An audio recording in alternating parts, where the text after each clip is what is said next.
Hi, I'm Bart Hanson. I'm the owner and operator of CrushLivePoker.com. The following hand comes from our call-in show that we record at 4:45 p.m. Pacific Time every Monday.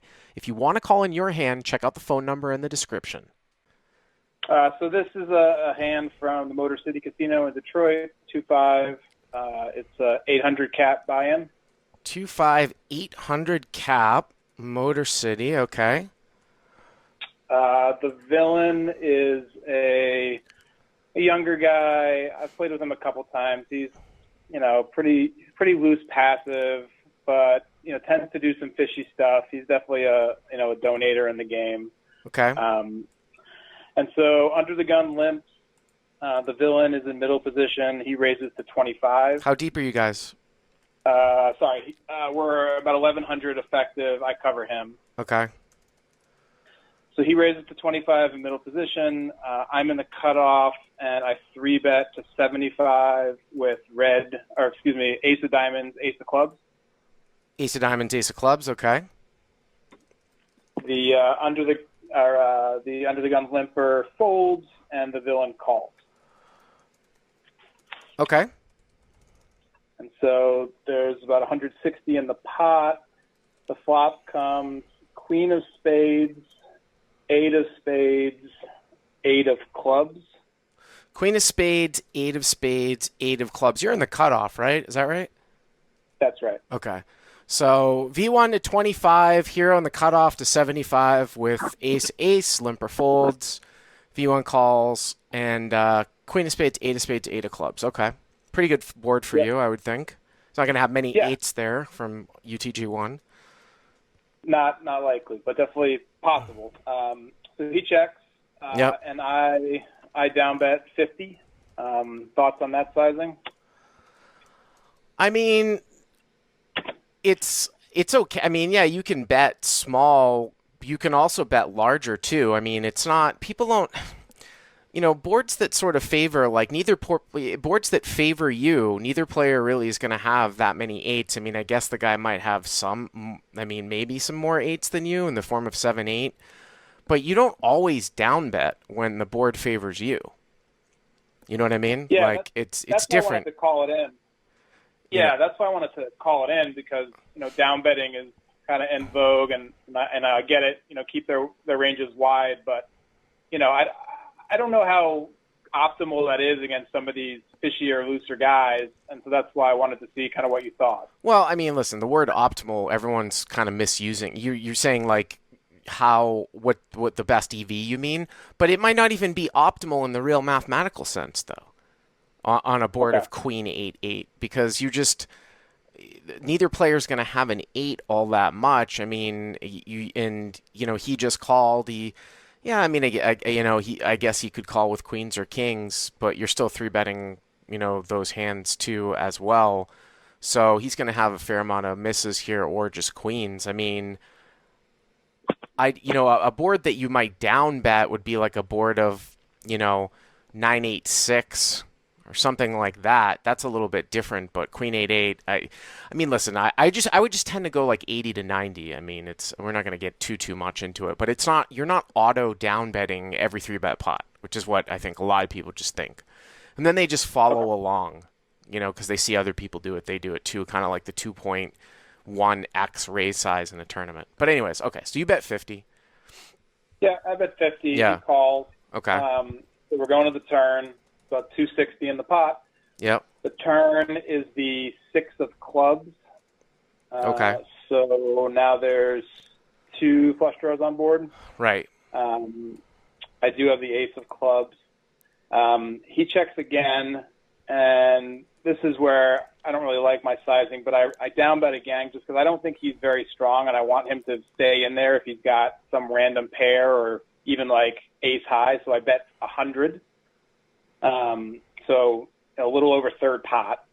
My reasoning again is to keep his range wide and keep him in, and I'm not really worried about too many cards coming on the river. And I do have position, but yeah, but the whole idea of down betting the whole idea of down betting the flop though is that you're supposed to size larger on the turn, though, with your value and sort of put the hammer down. I mean, if you put yourself in your opponent's shoes, like if you're bluffing here, are you really betting 100 as a bluff?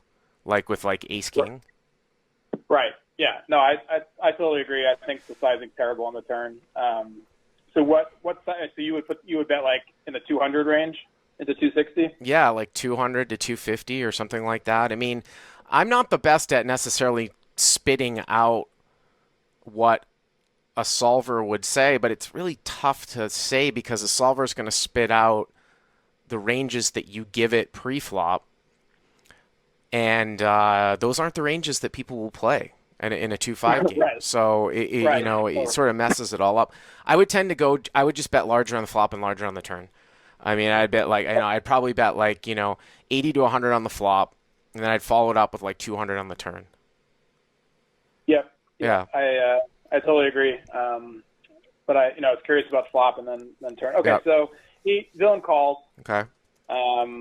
And so we're going to the river. Yep. The pot's about 460. Okay. And the river comes Jack of Diamonds. Okay. And now he leads into me for 150, about a third pot. He leads for 150 into 460. Yeah. Right. This call reminds me of another call where a guy called in a couple of weeks ago, sort of similar in kind of a spot like this. But yeah, I mean, so I mean, there's a flush draw out there. So obviously, like 9-10 could have come in, 9-10 of spades. He can have pocket jacks. I don't know if he's just leading here with queen jack, and some guys will slow play like sixes, probably not an eight. That would probably raise off on turn, but some slow plays and stuff with sixes or something like that. So I would probably just call. I mean, to click it up here to like 350 to 400. I mean, I guess it really depends on the player. You know what I mean? Like if he's got queen jack, you beat queen jack. I don't know if he's necessarily doing that because obviously aces and kings beat queen jack. Then again, if you raise the river, he can never raise back. So, if you make it 350 to 375, and even if he has pocket jacks, he's really not supposed to raise back there unless somehow, if I was the villain and I never thought you'd bet queens this way, and I thought you were raising the river with aces, but it really depends on the player whether I'd click this up or just call. Still Okay. there? Yeah. Yeah, I'm still here. That makes sense. So what did you end up doing? I ended up just calling. Okay. He had red kings. Red kings. So obviously, Interesting. yeah. So obviously, this hand kind of got under my skin a little. I was 3-betting super wide all day. So the fact he didn't 4-bet kings out of position, I didn't really get. But I wasn't sure, how much. I knew I left a lot of value on the table. I just wasn't sure how much. Well, I mean, Pete, you're not necessarily supposed to always 4-bet kings there, just against a 3-bet. I mean, he raises over the top of a limp. You 3-bet. If the limper had called, he's definitely supposed to 4-bet off kings. But you will sometimes call with kings, sometimes 4-bet. In this configuration, if somebody raised early and then you get a 3-bet, and you're supposed to sort of use ace-king suited as kind of your bluffing hand, and then always kind of 4-bet aces. I mean, that's stuff that I've learned. Whether you want to do that or not, or whether you think people are going to do that or not, it's close. And I think that the river is really villain dependent on whether I raise there or just call.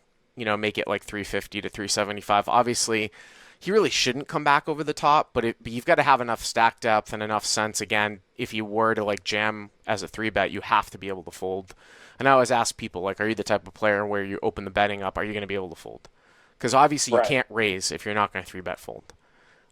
When you say he's not, so if I was in his shoes and you're saying it's okay for him not to 4-bet kings pre, right. Is that mostly a function of just stack depth and because we're relatively deep? It's just, yeah, I mean, he's out of position. Again, this is sort of using sort of somewhat optimal ranges where if you're 3-betting the right hands, he's supposed to always 4-bet aces and ace-king suited in this spot. And then sort of kings are a partial of four bet and a partial calls at like 170 big blinds. Actually, you guys are deeper than that, right? You're at like 220 big blinds from out of position. Right.